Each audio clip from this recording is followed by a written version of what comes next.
গ্রামে রূপালী নামের এক মেয়ে তার বৃদ্ধ মায়ের সাথে বাস করত। রূপালীর বাড়িতে ছিল ছোট্ট একটি হাঁসের খোয়ার। সে প্রতিদিন সেখান থেকে ডিম সংগ্রহ করত ও সেগুলোকে বিক্রি করে তার সংসার চালাতো। মা, তুমি একা একা বসে কি ভাবছো? সকাল থেকে তো কিছুই খাওনি, কিছু খাবে চলো। না রে মা, আমার গলা দিয়ে খাবার নামবে না। আজ তোর বড় বোন সোনালির কথা খুব মনে পড়ছে। মেয়েটার জন্য খুব চিন্তা হয়। কতদিন হয়ে গেল মেয়েটাকে দেখি না। শ্বশুর বাড়িতে কেমন আছে কে জানে। মা, তুমি একদম চিন্তা করো না, আমি এক্ষুনি বুবুর বাড়িতে গিয়ে ওর খবর নিয়ে আসছি। যা যা, তোর বাপের বাড়ি থেকে এখনই 50,000 টাকা নিয়ে আসবি, নয়তো তোর মতো অপয়ার সাথে আমি সংসার করতে পারবো না। জি করিম ভাই, আপনি টাকার জন্য আমার বুবুর উপর এভাবে অত্যাচার করছেন? অনেক হয়েছে, আর নয়। আমি আজই ওকে এখান থেকে নিয়ে যাব। তাই ভালো, টাকা ছাড়াই বন্ধা অপয়া বউকে নিয়ে কে সংসার করবে? যদি টাকা দিতে না পারো তাহলে তোমার বোনকে এখান থেকে নিয়ে চিরদিনের মতো চলে যাও। হ্যাঁ, তাই যাচ্ছি। অনেক সহ্য করেছি তোমাদের মা ছেলের অত্যাচার, আর নয়। চল রূপালী, এখানে আর এক মুহূর্তও নয়। মা, এই দেখো বুবুকে নিয়ে এসেছি। বুবু আর শ্বশুর বাড়িতে ফিরে যাবে না, ওকে ওখানে খুব অত্যাচার করে। এখন থেকে আমরা 3 জন মিলে আবার আগের মতো একসাথে থাকবো। তাই ভালো হয়েছে।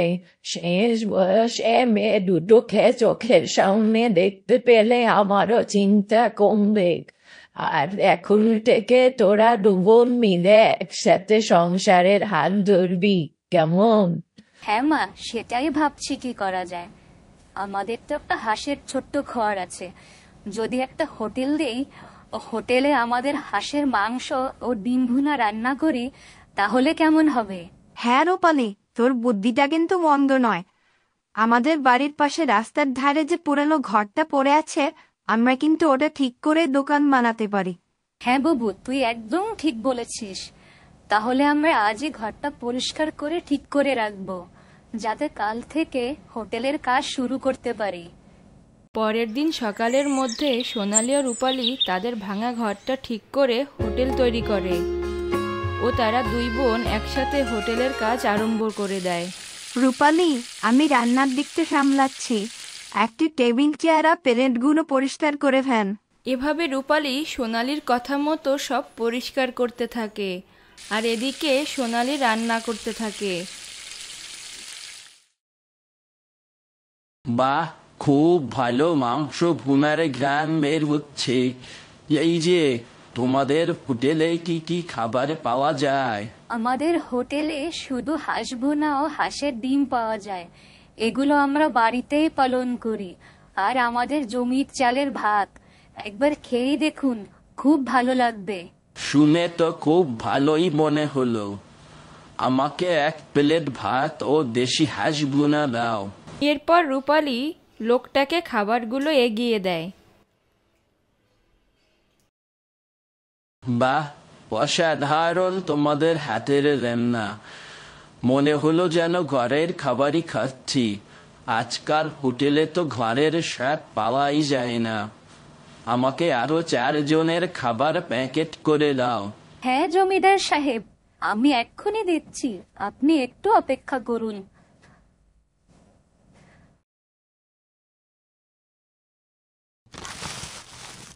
এই নাও, তোমাদের খাবারের দামটা রাখো।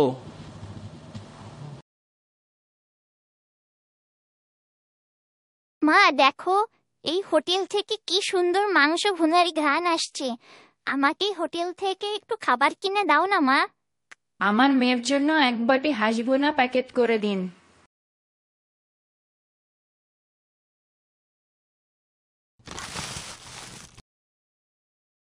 দেখেছিস, আজ প্রথম দিনেই বেশ ভালোই বেচা কেনা হলো। ঠিক বলেছিস বুবু, এভাবে চলতে থাকলে আমরা খুব দ্রুতই আমাদের হোটেলটা আরো বড় করতে পারবো।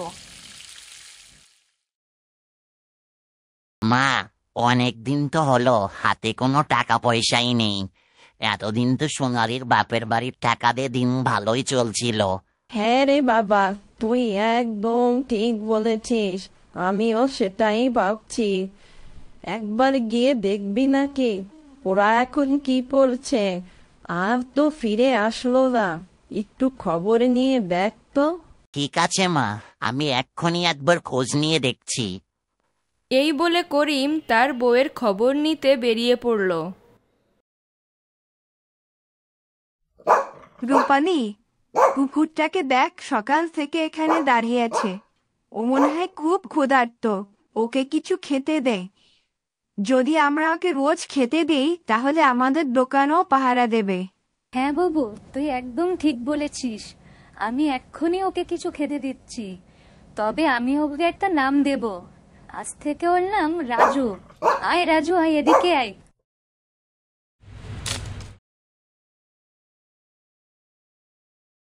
ওরে বাবা রে, আমি কি দেখছি, বউ আর শালি মিলে তো হোটেল খুলে বসেছে। কুকুরকেও খাওয়ানো হচ্ছে, আগে নিজেরাই ভাত পেত না। ব্যাপারটা তো ভালো করে দেখতে হচ্ছে, অনেক টাকা করি হচ্ছে মনে হয়। এর কিছু সময় পরে সে জমিদার আবারও ওদের হোটেলে আসে এবং এ সব কিছুই করিম লুকিয়ে লুকিয়ে দেখতে থাকে। কাল তোমাদের হাসবোনা বাড়ির সবাই খুব পছন্দ করেছে। আমার একটা বড় অনাথ আশ্রম আছে। আমি ভাবছি আমার এই আশ্রমে তোমাদের খাবার রাখবো। আমাকে প্রতিদিন 200 লোকের খাসবোনা রান্না করে দিতে হবে। বলো তোমরা পারবে কিনা? এ তো খুব খুশির খবর। কিরে বাবু, তুই কে বলিস, পারবি তো? অবশ্যই পারবো, আপনি কোনো চিন্তাই করবেন না জমিদার সাহেব। আপনি রোজ সময় মতো 200 লোকের খাবার পেয়ে যাবেন। শুনে খুব খুশি হলাম। এই নাও অগ্রিম 20,000 টাকা। মাস শেষে আরো 20,000 টাকা দেব। তাহলে আমি এখন আসি, কেমন? ওরে বাপ রে বাপ, এ তো দেখছি টাকার বৃষ্টি শুরু হয়েছে। এত টাকা দেখে তো আমি নিজেকে সামলাতে পারছি না।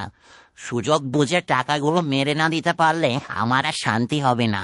লুকিয়ে থাকি, দেখি সুযোগ কখন আসে। বুবু, খাবার পানি তো শেষ রে, আমি গিয়ে পানি নিয়ে আসি। দাঁড়া, আমিও আসছি তোর সাথে। তাহলে আমি এক পুলিশে আনতে পারবো, তোর জন্য সুবিধা হবে।